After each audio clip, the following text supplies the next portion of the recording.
Salve, salve, rapaziada, tudo bem com vocês? Vai começando mais um vídeo aqui. E o que vamos falar hoje, rapaziada, é o seguinte: o Corinthians venceu o Vitória da Bahia lá no Barradão, né? O Corinthians fez uma exibição até que razoável, válida pelo Campeonato Brasileiro de 2024. E é importante, vitória contra o Vitória da Bahia, parece até redundância, mas não é. Foi bastante importante, né?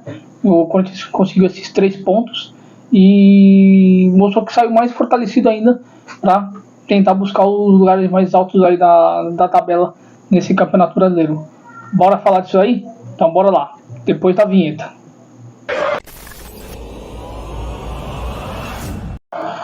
Bom, vamos lá. Vamos contextualizar o que aconteceu nesse jogo contra o Vitória. Pois bem, o Corinthians tinha era um jogo complicado, né? Todo mundo sabe que jogar contra o Vitória da Bahia no Barradão é bem complicado, é bem difícil. O gramado irregular, o gramado não ajuda, a pressão que a torcida do Vitória faz, que é uma torcida muito engajada também com o time do Vitória, assim como o Corinthians também é. Mas eles fazem o estádio do time do Vitória virar um verdadeiro caldeirão, né? Virou um caldeirão ali a céu aberto. E o Corinthians já tem muitas dificuldades, né? Tinha os desfalques, o Corinthians basicamente sem zagueiros, né? Teve esse desfalque do zagueiro do André Ramalho, o desfalque do Kaká, André Ramalho e Kaká ambos machucados, né? Não tinha opção de zagueiro basicamente para reserva, né? Teria até o Caetano, mas o Caetano por questões contratuais não está sendo utilizado enquanto não resolver esse imbróglio do seu contrato, né? E o Corinthians teve até uma opção aí de improvisar alguém na zaga, né? Se fosse manter a linha de 3 zagueiros, né?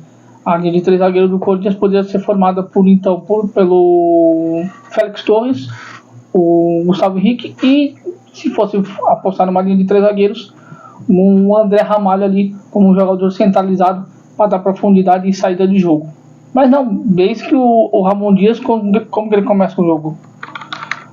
Ele começa o jogo da seguinte forma. Quer ver? Vou ver aqui para vocês as escalações. Ele começa com o Hugo Souza no gol. O Hugo Souza, vamos falar depois ponto a ponto com o jogador. Primeiro eu vou falar a escalação, tá? Ele começa com uma linha de 4, com o Hugo Souza no gol. Na direita, na lateral, Fagner voltando aí ser titular, né, por causa da suspensão do Mateuzinho, né? O Mateuzinho também estava suspenso. E do lado esquerdo, o Matheus Budu voltando a atuar como titular novamente, depois de ter descansado no jogo anterior. Na frente da linha de zaga, uma trinca de volantes ali, com André Carrilho do lado esquerdo, centralizado o Ranieri e o José Martins na direita. E mais à frente essa trinca de volantes, ficava Rodrigo Garro e na frente Memphis Depay e o Yuri Alberto. Eu confesso para vocês, rapaziada, que quando eu vi essa escalação, meio que eu fiquei assim, não tem necessidade. Não acompanho os jogos do time do Vitória, tá? Não sou profundo conhecedor do time do Vitória, mas pelas informações que eu busquei pesquisando, em sites que acompanham o time do Vitória, que falam do time de Vitória, o time do Vitória tem um pequeno porém. Ele usa numa linha com 2 zagueiros laterais, 2 volantes, 3 no meio campo, mas esses 3 no meio campo avançando e apenas um atacante lá na frente. Então ele povoava e fechava esse meio campo. Só que tanto o Gustavo Mosquito de um lado como o Carlos Eduardo do outro, eles dão profundidade justamente para apoiar o Alejandro lá na frente. Então, ou seja, fica espaço nessas linhas da zaga do meio campo. E não tinha necessidade do Corinthians de entrar com 3 volantes, rapaziada. Me desculpa, não tinha. Tanto é que foi o que aconteceu no jogo. O Corinthians estava com dificuldade de saída de bola, por quê? Não tinha um volante criativo. Só tinha volante que marcava firme e pegava forte. Essa que foi a questão. Aí, percebendo isso, o que o Ramon Dias faz no intervalo? Ele troca. Simplesmente ele tira o José Martins e coloca o Breno Bidon. Que aí sim você vai ter um meio campo mais construtor, vamos dizer assim, né? Aí, esse foi o panorama da partida. Depois dessa mudança do segundo tempo, o Corinthians melhorou. O Corinthians melhorou, começou a tomar mais ações no jogo, começou a ir para cima, mesmo tendo aquela cadência de jogar a bola para um lado, jogar a bola para o outro, para conseguir procurar espaços. O Corinthians não fez uma brilhante partida, tá? Isso é fato, tá? Isso é fato. Mas voltando agora na parte do primeiro tempo, o Corinthians até teve alguma oportunidade no primeiro tempo e o que acontece? O Corinthians numa recuada de bola do Félix Torres pro Hugo Souza, o Hugo Souza dá uma pichotada, rapaziada, meu Deus do céu. Faz tempo que eu não vi um goleiro tomar uma atitude dessa e tomar uma vacilada dessa, né? Mas o Hugo Souza é um baita de um goleiro, um goleiro que a dentro que chegou não comprometeu, vamos dizer assim, propriamente dito. Não, o Hugo falou em 2, 3 gols e comprometeu o time do Corinthians. Não, ele levanta, tanto é que foi o que aconteceu nesse lance dessa pichotada que ele deu. Ele levantou a cabeça, pediu desculpa, bateu no peito, pediu desculpa para a torcida, pediu desculpa para os companheiros, levantou a cabeça e não, foco no jogo e vamos embora, acabou. Então vê que essa parte do Hugo Souza é muito interessante. Ele não é um cara de abaixar a cabeça, não. Ele falou, não é por causa do erro que eu vou baixar, não. Continuou jogando, fez umas 2 defesaças no jogo e foi muito bem o Hugo Souza, muito bem. E aí o Corinthians, tendo essas ações no primeiro tempo, toma o gol e depois consegue o gol de empate. Rapaziada, que gol de empate foi esse? O Corinthians simplesmente uma bola trabalhada, começando com o Memphis Depay, vindo buscar o jogo de trás e dando um pouco mais de liberdade. Ele puxava a marcação para cima dele e dava liberdade pro Rodrigo Garro e pro Yuri Alberto. O Yuri Alberto a gente sabe que ele não é um centroavante 100% centroavante, isso ele não é, mas ele tem a destreza e a oportunidade nos jogos do que ele fazer o facão como se fosse um segundo atacante, e é o que ele faz no jogo, nesse lance do gol. O Memphis Depay avança com a bola, o Rodrigo Garro encosta e num tapa magistral, assim, só tirando o peso da bola. O Rodrigo Garro só dá um toquinho para a bola correr em diagonal e vem a entrada do Yuri Alberto fazendo facão, ele chutando pro gol e fazendo gol, rapaziada. Faz tempo que eu não vi um gol armado dessa maneira, tá? Foi um baita de um lance, hora de tirar o chapéu tanto pro Memphis Depay pelo início da jogada, pela disposição, como até pro Rodrigo Garro, que precisava de um jogo melhor. E tinha algumas outras últimas partidas aí, ele não vinha desempenhando um bom jogo, começou a recuperar esse bom futebol dele justamente contra o Palmeiras, e hoje nesse jogo específico contra o Vitória ele se recuperou bem também, fez uma partidaça, foi bom, foi bem razoável no primeiro tempo, mas no segundo tempo ele arrebentou e matou a pau, né? Não tem o que falar. E o que falar agora dos laterais do Corinthians? Fagner é aquela história. Se joga o Fagner, a gente fica com saudade do Mateuzinho. Se joga o Mateuzinho, a gente não tem saudade nenhuma mais do Fagner. Essa aqui é a realidade. O Fagner, eu acho que a diretoria do Corinthians foi muito infeliz, mas muito infeliz, de ter renovado assim abruptamente o contrato dele. Dava para esperar até agora o final do ano. Tá, vamos encerrar o ciclo, vamos esperar o final do ano. No final do ano a gente volta a conversar. Não, foi num lapso de loucura, vai lá, renova o contrato do cara. E agora o cara senta no contrato, o cara tem 2 anos de contrato, rapaziada, não tem o que fazer. E o cara não é titular e ganha quase 800, 900 pau por mês, que é o salário do Fagner. Então esse foi um ponto negativo da diretoria esse ano, mas enfim. Na parte defensiva o Fagner começou a falhar, porque ele não consegue voltar para marcar. Se ele sobe, ele não consegue voltar mais. O José Martins muitas vezes tinha que voltar para tentar cobrir a dele ali. O próprio Félix Torres tinha que atacar o espaço do Fagner para tentar cobrir o buraco que o Fagner deixa. Mas o Fagner infelizmente não tem condição mais de ser titular do Corinthians, isso é fato. Falando de miolo de zaga, Félix Torres e Gustavo Henrique. O Félix Torres até que fez uma partida interessante, mas cara, não é um zagueiro que inspira confiança para a zaga do Corinthians. O Corinthians precisa de um jogador um pouco mais sólido, um pouco mais, como eu vou dizer, mais experiente e mais técnico. É o que o Corinthians precisa para pro ano que vem principalmente, tá? Porque, me desculpa, rapaziada, se eu usar o Félix Torres uma vez ou outra numa necessidade de você tá precisando de zagueiro e o teu zagueiro titular tá suspenso, você pode usar o Félix Torres sim. Mas Félix Torres sem titular, mas ele é de seleção equatoriana. Rapaziada, olha como tá o futebol equatoriano, venezuelano, sei lá, eu acho que é equatoriano. Olha como tá o futebol dos caras, meu. Você acha que Félix Torres, só porque ele é de seleção, jogador de seleção, que ele merece ser titular do Corinthians? Não necessariamente, pessoal. Não necessariamente. Agora, ao contrário, é o Gustavo Henrique. Não estou dizendo que o Gustavo Henrique é jogador de seleção, mas ele é mais técnico. Apesar de ele não ter uma técnica muito apurada, mas ele tem altura. Ele dá altura para a zaga do Corinthians. E foi o que aconteceu muitas vezes no jogo. As bolas vinham cruzadas. O Gustavo Henrique não perdeu nenhuma pelo alto. Escanteio, Gustavo Henrique tirava. Bola cruzada, Gustavo Henrique tirava. Já não é a primeira vez que acontece isso. Já teve outros jogos que o Gustavo Henrique entrou no jogo, ou como titular, ou entrou durante a partida, que acontecia isso. Bola na área, esquece. A bola não passa por ele. Ele tira. Tinha hora que tinha hora que ele vinha tirar a bola entre os volantes, numa disputa de cabeça. E ele ganhava. Ganhou umas 2, 3 bolas. Então acho que nesse momento o Gustavo Henrique é muito melhor do que o Félix Torres, tá? Muito melhor. E o Matheus Bidu é o famoso feijão com arroz. Não compromete, mas também faz o simples. É o que ele tem que fazer. Simples assim, não pode comprometer nem nada. Agora falando do Carrilho. O Carrilho do lado esquerdo eu não concordo muito, tá? Não concordo muito, eu acho que a qualidade técnica que ele tem de construção de jogada, ele rende muito mais jogando do lado direito do Corinthians. Do lado esquerdo eu acho que ele ficou um pouquinho mais apagado, tanto é que no segundo tempo o Ramon Dias percebe isso e inverte ele do lugar e bota o Bidon na esquerda e bota o Carrilho na direita. Então esse foi um ponto acertado até na substituição.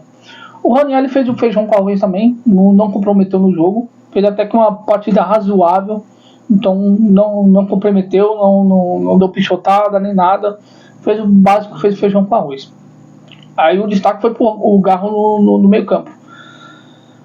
Com a trinca de 3 zagueiros, o Garro ficava com um pouco mais de liberdade, só que o Corinthians não tinha essa liberdade para poder sair jogando, por causa dessa trinca de zagueiros. Com a entrada do Bidon do lado esquerdo, como eu falei, e o Carrilho do lado direito, você conseguiu dar esse balanço de a bola girar de um lado para o outro com mais qualidade. E com o Rodrigo Garro um pouco mais à frente. Aí o Rodrigo Garro, quando ele tem espaço para trabalhar a bola, para ele pensar o jogo e ele definir, ele é certeiro. Tanto é os gols que o Corinthians fez. O primeiro gol ele só dá uma tirada do peso da bola pro Yuri Alberto fazer o facão e fazer o gol. E o Memphis, e na frente o Memphis Depay e o Yuri Alberto. Cara, que dupla. Deu muito certo a dupla dos dois lá na frente. Muito, muito, muito certo. O Memphis Depay pode não estar no seu auge de forma física, mas você não vê movimentos que precisa decidir. Tinha hora que ele tinha uma jogada que ele estava construindo a jogada no meio campo. No meio campo, rapaziada. Então, por mais que ele não tenha velocidade, não tenha aquele arranque, ele tem uma leitura de jogo muito boa. Ele tem uma leitura de jogo para começar a jogar e já sair lá na frente para fazer a função dele de atacante. Não é a função dele ser de arranque, não, mas nesse sistema do que o Corinthians está jogando, sem o centroavante tão fixo ali, está funcionando muito bem, assim como funcionou nos últimos anos, quando era o Yuri Alberto e o Roger Guedes. Então, os dois casaram perfeito ali, funcionando muito bem. E na frente o Yuri Alberto, as oportunidades que ele teve, o Yuri Alberto chutou no gol, fora depois do gol que ele fez, chutou muito bem no gol. Algumas defesas do goleiro do time do Vitória foi importante também. E o Corinthians, nessa questão, começou a dominar o jogo. Aí o Corinthians volta com essas substituições que eu falei no segundo tempo, né? E o Corinthians começa a dominar o meio campo, começa a criar jogada. E como o Vitória da Bahia precisava ir para cima do Corinthians, começou a ficar um buraco no meio campo. Aí é onde que entra a experiência do Garro, onde entra a experiência do Memphis Depay e do próprio Yuri Alberto. Essa trinca de jogadores ali na frente ele começa a bagunçar a defesa do time do time do Vitória. E nessa bagunça toda que está a defesa do time do Vitória, o Corinthians consegue armar o contra-ataque. Meu pai, que passe foi esse entre linhas, rasgando a defesa do time do Vitória, do Rodrigo Garro. O Memphis Depay percebe que o Garro vai fazer o jogador no meio da defesa, e ele vem e faz o facão por dentro. Ele fazendo a bola passa certinho, e o Memphis Depay faz o gol. Tá certo que eu acho que ele errou a bola, tá? Eu acho que o Memphis Depay ele errou a bola na hora de chutar. Chutou todo torto, todo mascado na orelha da bola, mas o importante é que a bola entrou. Isso que importa, e os 3 pontos tá na caixa, tá? Então, no aspecto geral, o time do Corinthians jogou muito bem essa partida. Jogou muito bem em ser decisivo. Martelou o jogo inteiro? Não foi martelado. Foi um jogo cadenciado e tal, mas quando precisou definir, foi lá e fez. Ele tomou o primeiro gol, foi lá correr atrás e empatou. Precisa ganhar o jogo? Vamos ganhar o jogo. Foi lá correr atrás e virou o jogo em cima do Vitória, no momento que o time mais precisava. Isso aconteceu porque o Corinthians foi determinante. 2 jogadores foram muito determinantes nessa partida: o Memphis Depay e o Rodrigo Garro. Cara, esses 2 completaram certinho ali no meio campo. Deu tudo certo, ainda bem que fluiu o jogo pro time do Corinthians, e o Corinthians foi muito bem, muito bem. E com isso, o que aconteceu aí? O Corinthians alavancou na tabela. O Corinthians agora está em 10º lugar, rapaziada. O Corinthians em 10º lugar. É 1, 2, 3, 4ª vitória seguida do Corinthians. Isso é muito importante. Muito, muito, muito importante para a sequência do campeonato, se o Corinthians quiser mirar uma Sul-Americana. O Corinthians está em 10º com 41 pontos. Só está atrás do Vasco da Gama, que está com 43. Acima tem aí já começa a destoar um pouquinho o pelotão, que é o pelotão do 8º para cima, que é Bahia, Cruzeiro, São Paulo, Flamengo e tal. E na parte de baixo, o Corinthians está conseguindo meio que se desgarrar do grupo da zona da degola. Porque se você pegar aqui o primeiro da zona da degola, está com 36 pontos. 36. O primeiro da zona de igual, o primeiro a sair da zona de rebaixamento está com 37. Então até o Fluminense ali, que está com 37 pontos, está perigando ainda. Tem risco de cair. O Corinthians já conseguiu se distanciar disso. Teve a soma de resultados que foi importante ontem. Sim, teve. O time do Corinthians teve jogos ontem que foram fundamentais para a equipe do Corinthians. Para vocês terem uma ideia, ontem, além de Corinthians e Vitória, teve o Botafogo, que empatou em 0-0 com o Cuiabá. Teve o Cruzeiro, que venceu o Criciúma.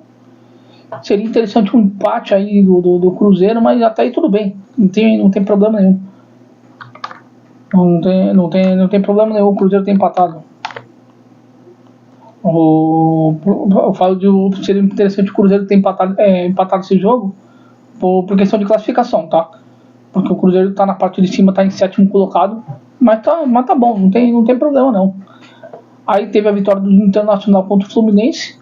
Não influencia muita coisa, porque o Fluminense está lá embaixo, o Internacional está bem acima da gente, né? Aí que teve um jogo importante, que foi o do Palmeiras. O Palmeiras ganhou do Grêmio, e o Grêmio teria uma chance, se tivesse ganhado essa partida, de chegar a 42, e podia jogar até o Corinthians para a parte de baixo, se o Grêmio tivesse ganhado. Mas o Grêmio perdeu, tá tudo certo. O Juventude ganhou do Bahia. Isso ocasionou que o Corinthians ficou até um pouco, apesar de não estar agarrado na parte de cima ali ainda, mas o Bahia deu uma vacilada ali. Isso pode ajudar lá na frente, essa derrota do Bahia. Fortaleza enfia 3-0, meu Deus do céu, enfiou 3-0 no Vasco da Gama, né? O Fortaleza no Vasco da Gama com 43 também. Isso foi importante para o Corinthians, essa derrota do Vasco da Gama. Aí teve Atlético Goianiense e Bragantino, que não é tão interessante. E por aí sim, o próximo jogo do Corinthians é contra o Cruzeiro, em casa, obrigação de ganhar, sim, tem obrigação de ganhar, com certeza, não tenha dúvida disso. O Corinthians vai ter que fazer de tudo para ganhar esse jogo. Porque se o time do Corinthians ganha esse jogo, o Corinthians está com 41. Vai para 44. Vai para 44 pontos. O Vasco joga com quem? Deixa eu ver aqui. O Vasco joga com o Internacional de Porto Alegre, em casa lá em São Januário. É mais complicado. Se for um empatezinho aqui, do Vasco eu não vou achar ruim. Isso desde que o Corinthians vence o seu jogo. Se o Corinthians engatar a quinta, rapaziada, ninguém segura. E esses times da ponta de cima da tabela, do meio ali, da meiuca, acima do Corinthians, se algum desses times começar a vacilar, o Corinthians pode atropelar e conseguir uma vaga até maior do que a Sul-Americana, tá? Ouvi alguns comentários aí do pessoal falando de até vaga na Libertadores, até uma pré-Libertadores. Eu acho que é muito cedo para falar disso ainda. A gente tem que primeiro esperar a definição dos campeonatos de Libertadores, de Copa do Brasil e de Sul-Americana, para a gente ter uma ideia do que o Corinthians vai poder brigar. Antes de definir isso daí, não tem o que falar, não tem o que fazer, tá? Não tem o que fazer. Mas no saldo geral, essa vitória do Corinthians contra o time do Vitória foi importantíssima, até em complemento com a vitória do time a vitória contra o time do Palmeiras.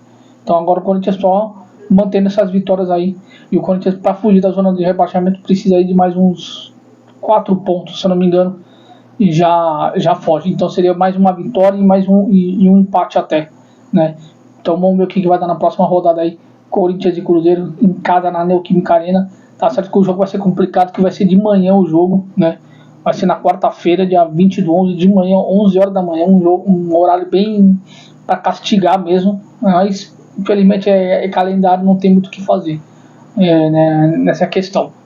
Mas tá bom. Essas notícias do que eu achei do jogo, para poder passar aqui para vocês.